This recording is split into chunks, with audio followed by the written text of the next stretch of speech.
Most welcome YouTube family, बहुत बहुत स्वागत है आपका। मैंने कल यहाँ बात की थी कि 4020 से हम लेवल प्लान कर रहे हैं बाइंग का। ये रहा 4020 लेवल। अप्रोक्सीमेटली इस साइड से ही बाइंग आई है, 23-24 से बाइंग आ चुकी है। मेरा यहाँ मेरा बाइंग था।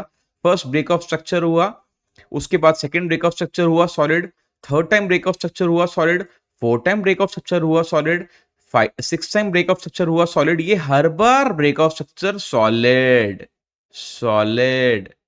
यहां भी देख रहे हो सॉलिड, यहां देख रहे हो सॉलिड।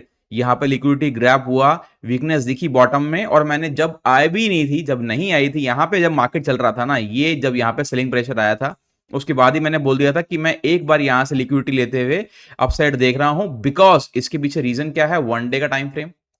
वन डे के टाइम फ्रेम में एक यहाँ पे ट्रेंड लाइन के बाद यहाँ पे गैप पेंडिंग था 4 आवर टाइम फ्रेम पे। 4 आवर टाइम फ्रेम पे जैसे ही यहाँ पे लिक्विडिटी लगी थी इस साइड, देखो यहां मैंने बोला था एग्जैक्टली ये लेवल था मेरा, ये लेवल था मेरा जो मैंने यहाँ पे फिलअप करना था कैंडल को। ये जैसे ही फिलअप करा है उसके बाद से बाइंग आई है। 4 आवर टाइम फ्रेम पे ब्रेक ऑफ स्ट्रक्चर सॉलिड, दूसरी बार ब्रेक ऑफ स्ट्रक्चर सॉलिड। अब यहाँ पे एक गैप फिल हो चुका है विच इज 4112 का गैप था, अप्रोक्सीमेटली पूरा फिल हो चुका है। सिंगल टाइम यहां पे अगर मैं देखा जाए, यहां पे 15 मिनट वाले टाइम फ्रेम में रिजेक्शन भी लगी है डेफिनेटली। और अब यहां पे एक बार ये देखो, यहां पे रिजेक्शन भी लग चुकी है, एक बार ब्रेक ऑफ स्ट्रक्चर सॉलिड भी बन चुका है, जो ये छोटा सा ब्रेक ऑफ स्ट्रक्चर सॉलिड है। दूसरा ब्रेक ऑफ स्ट्रक्चर सॉलिड कब बनेगा? जब ये 4090 के नीचे सस्टेन करेगा एक पावर कैंडल के साथ, या फिर एक बार दोबारा से ऊपर से लिक्विडिटी लेते हुए आ जाए जहां से बॉटम से वीकनेस दिखी थी, रेजिस्टेंस ब्रेक नहीं हुआ था, लिक्विडिटी लग के दोबारा अपसाइड चला गया था मार्केट, और ऐसे ही गोल्ड दोबारा से ऊपर से लिक्विडिटी लेके चले जाए।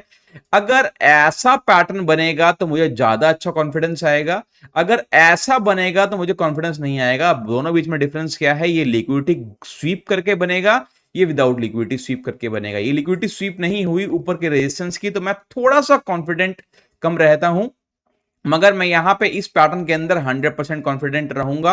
एक पैटर्न है जो कि 4112 से सेलिंग का पैटर्न बन रहा है, which is 70% valid as of now. ठीक है ना? ये यहां पे एक पॉइंट ऑफ व्यू हो गया। और दूसरी बात आप देख लो, आपको मैंने दिखा दिया था यहां पे 4020 से बाइंग प्लान करो। मैंने यहां बता दिया था 4020 से बाइंग प्लान करो, परसों वीडियो डाली थी यहां पे, और ये ही प्लानिंग थी और यही मैंने एग्जीक्यूट भी करा था। मेरा जितने भी साथ में स्टूडेंट्स हैं, अल्गो मेंबर्स हैं, उनका यहीं पे बाइंग हो गई थी। दूसरी बाइंग यहां पे थी इस जगह पे, जैसे ही इस लिक्विडिटी स्वीप हुई थी ये वाले लो की, मेरी दूसरी बार बाइंग हो गई थी। हमने पोजीशन होल्ड नहीं करी थी हालांकि, और कट कर दी थी हमने यहीं पे। तो उसके बाद अब अपसाइड की तरफ और एक प्लान सुन लो। अगर यहां पे ये जो रेजिस्टेंस है, ये अच्छी रेजिस्टेंस लगी है, मगर उसके बाद नेक्स्ट कैंडल के अंदर ही सेलिंग आ गई है, ये थोड़ा सा सेलिंग प्रेशर क्रिएट करता है। अगर यहां पे कोई बड़ी कैंडल के साथ इंटरेस्ट ना बन के दोबारा मार्केट ने ये सपोर्ट ले लिया और इसके ऊपर कैंडल सस्टेन कर गया, यहां पे एक और बार बड़ी कैंडल सस्टेन कर गई विच इज 30% वैलिड जस्ट, तो हम यहां पे क्या करेंगे? Inverse fair value gap. तो यहां पे इनवर्स फेयर वैल्यू गैप का यहां पे पैटर्न चलेगा।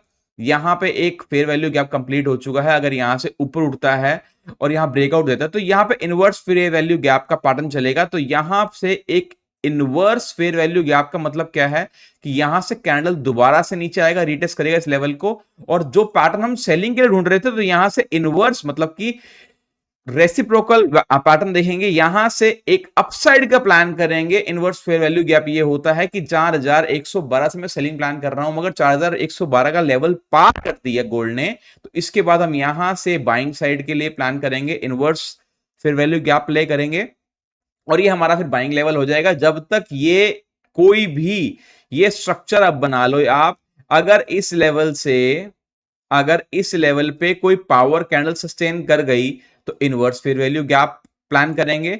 अदरवाइज अगर यहां पे कोई कैंडल बड़ी सस्टेन कर गई तो फिर हम यहां पे 112 का जो लेवल है उससे सेलिंग प्लान करेंगे। दोबारा से 4000 का लेवल आराम से आ सकता है कल और परसों के अंदर। अगर दोबारा से ऊपर से लिक्विडिटी लेके आ जाता है, उसके बाद पहला मैं लिक्विडिटी पे ट्रेड डालूंगा, दूसरा ब्रेक ऑफ स्ट्रक्चर पे डालूंगा, तीसरा ब्रेक ऑफ स्ट्रक्चर पे डालूंगा, और टारगेट रहेगा 4000 के आसपास तक का। उसके बाद 100% वो परसों तक अचीव हो जाएगा बिकॉज कल ट्यूसडे है, पैटर्न ब्रेकआउट करेगा, वेडनेसडे को ब्रेकआउट को कंटिन्यूएशन पैटर्न होगा। तो हमें लगता है कि सेलिंग के अंदर हमें ज्यादा प्लान करना चाहिए। 70% में सेलिंग के लिए रेडी हूं, 30% बायसनेस ना फैलाते हुए मैं 30% बाइंग के लिए भी रेडी रहूंगा। अकॉर्डिंग टू जो भी हमें दिखाएगा कैंडल, जो भी हमें दिखाएगा वैसा ही हम अप्लाई करेंगे। अभी कोई भी पैटर्न अपने दिमाग में बना के नहीं रहेंगे कि ऐसा बनेगा। जैसा कैंडलस्टिक पैटर्न हमें दिखाएगा वैसा रिएक्शन होगा हमारी तरफ से।